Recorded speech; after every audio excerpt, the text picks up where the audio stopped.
Monsieur le ministre, Monsieur le secrétaire général, Mesdames et Messieurs les cadres de la DGPU,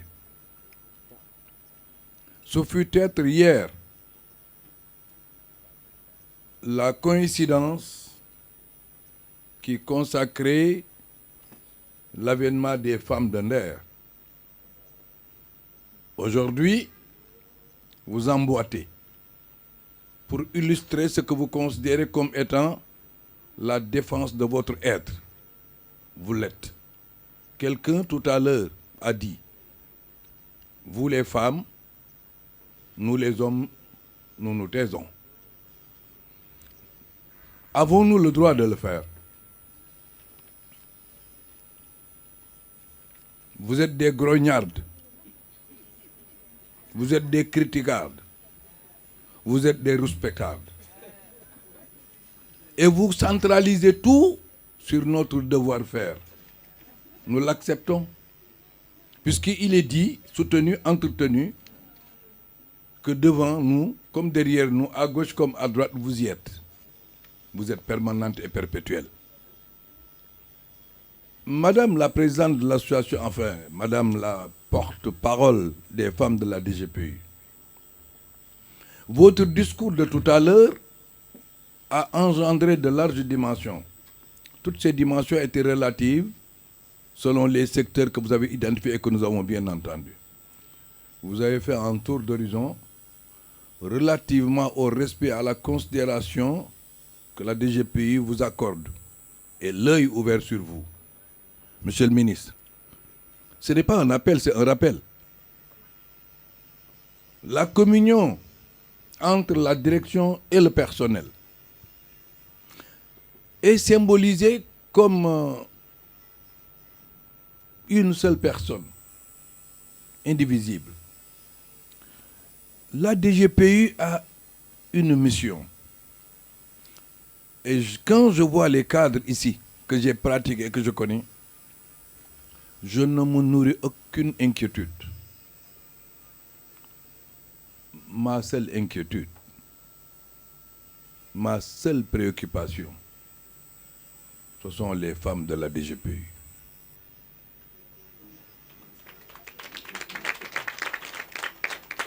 Mesdames les femmes de la DGPU, chaque jour vous partez d'une maison à l'intérieur de laquelle vous vous détournez ou vous avancez en y laissant des préoccupations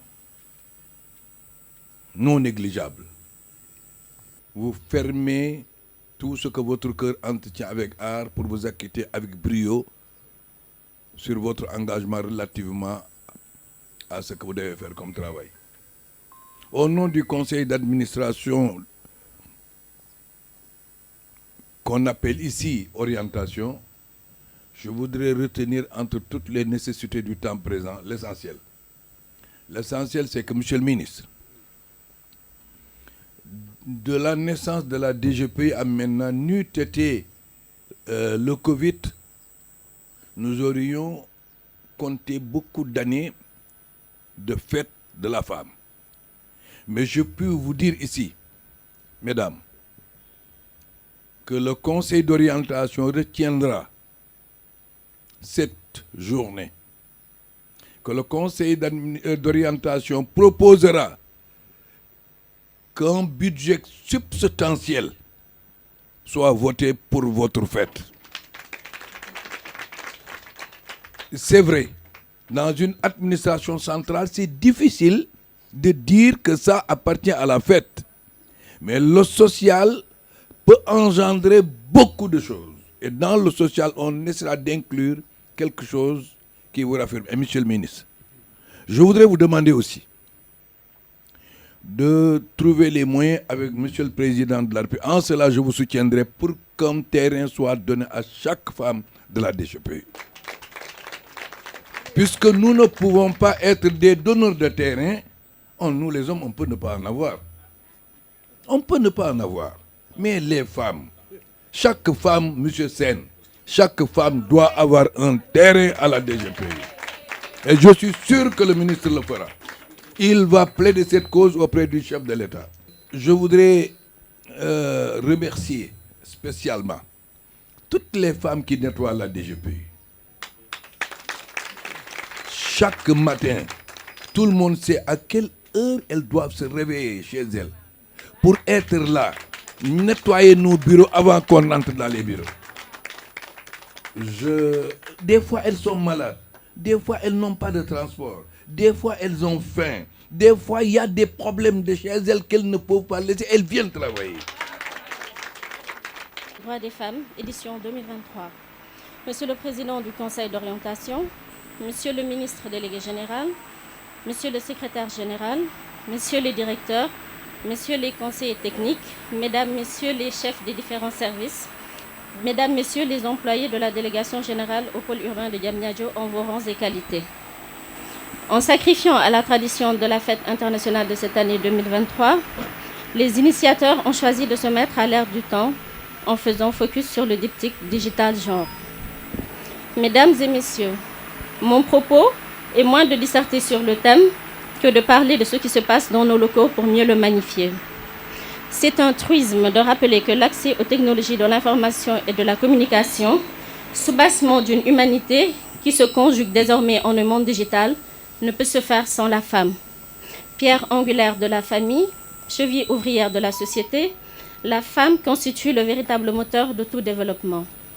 Elle joue un rôle majeur et constitue un acteur principal dans ce monde marqué par un développement vertigineux du digital.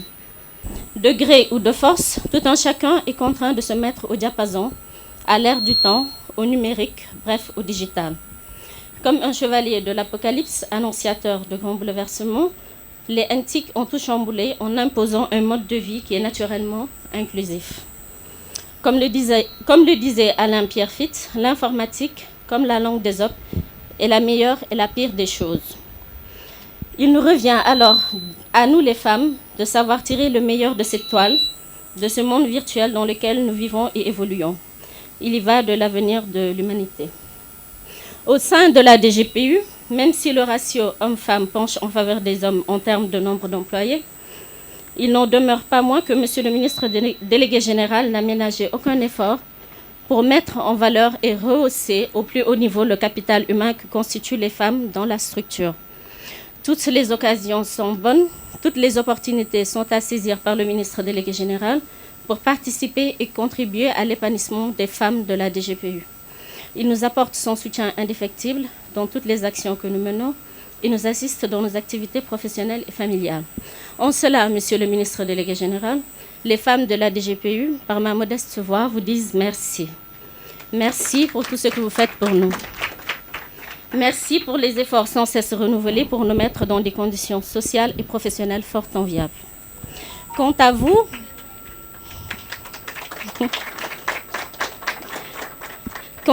mes amis, mes sœurs, mes tantes, mes cousines, je vous encourage à toujours aller de l'avant, à persévérer dans l'effort pour notre épanouissement et surtout pour le développement de la DGPU. Il n'est pas toujours facile de conjuguer foyer et service. Après les travaux domestiques, la vie professionnelle. Après la vie professionnelle, les charges familiales. C'est un travail décisif qui nous attend tous les jours. Heureusement que nous avons des dirigeants qui ont compris cela et qui nous aident et nous assistent afin d'alléger ces charges familiales, sociales, professionnelles, somme toute louables et honorables. Mesdames d'abord parce que c'est notre fête, messieurs ensuite parce que sans vous c'est un vide abyssal. En dehors de cette place prépondérante que vous occupez dans la société et par ce travail opiniâtre que vous faites journalièrement, par votre transparence, c'est connu. Le Sénégal est en avant. Vous êtes sublimes aujourd'hui. Vous êtes des femmes d'azur par votre tenue. Et vous avez raison. Aujourd'hui, on ne doit pas démontrer seulement que la femme est la femme de Gandhi. Vouloir travailler est un désir rare qui mérite d'être encouragé. C'est une condition de joie et de paix. Et nous devons vivre dans la joie et dans la paix. Oui, je dirais encore la femme de Baudelaire, qui est bien dans son droit aujourd'hui, en s'appliquant à paraître magique, car il faut qu'elle étonne, il faut qu'elle charme. Idole, elle doit se dorer pour être adorée. Elle doit emprunter à la nature tous les arts pour se lever au-dessus d'elle, afin de subjuguer les cœurs et frapper les esprits. Vous l'avez fait aujourd'hui. Je disais que la célébration de la Journée internationale des droits de la femme qui nous réunit ici le 8 mars 2023 marque le déroulement d'un processus institué par ONU Femmes et les Nations Unies. Placé sous le thème pour un monde digital inclusif, innovation et technologie pour l'égalité des sexes. Cette journée sera un moment fort pour réfléchir sur la contribution des femmes et les réalisations dans le monde de l'intelligence artificielle, mais aussi sur les opportunités qu'offre le monde virtuel pour accéder à plus de justice sociale et d'équité dans le monde et plus particulièrement au Sénégal. Cette célébration n'est pas un événement nouveau. Elle est presque médiévale. Une certaine Aurore Dupin s'est illustrée par son engagement en demandant plus de liberté aux femmes et en prenant des positions engagées qu'elle a fait passer dans les romans comme Indiana, La mare au diable. Pour revenir au thème, je dirais que ce numérique connaît une croissance et constitue un enjeu avec l'utilisation et la manipulation d'informations et de données. Aujourd'hui, l'intelligence numérique a un impact réel dans le monde du travail. C'est dans ce cadre que l'État du Sénégal a mis en place un cadre juridique et institutionnel pour participer pleinement à cette transformation irréversible avec les nouvelles attributions du ministère de l'économie numérique et des télécommunications. La création de la Commission des données personnelles, l'élaboration en 2016 de la stratégie Sénégal numérique 2025, du plan Sénégal émergent et tout récemment la création de la Société Sénégal numérique. Et donc c'est ça le PSE en question qui est un trépied maintenant dont la transformation de l'économie avec le développement de nouveaux secteurs créateurs de richesse, d'emploi, d'inclusion sociale à forte capacité d'exportation et d'attraction d'investissement, ce qui inclut le capital humain. Oui, vous le savez, l'homme est fondamental pour atteindre les objectifs. Parce que pour atteindre les objectifs, comme le disait Peter Drucker, il ne suffit pas de substituer le capital et le travail, mais toujours l'objectif pour être atteint nécessitera la conjonction entre les investissements techniques et humains. L'homme est fort, l'homme est au cœur du résultat. Ainsi, tous les acteurs de l'écosystème numérique, institutions, partenaires ou développement société civile, secteur privé, éducation sont appelés à œuvrer en synergie pour que le Sénégal puisse bénéficier de l'impact du numérique sur la création d'emplois.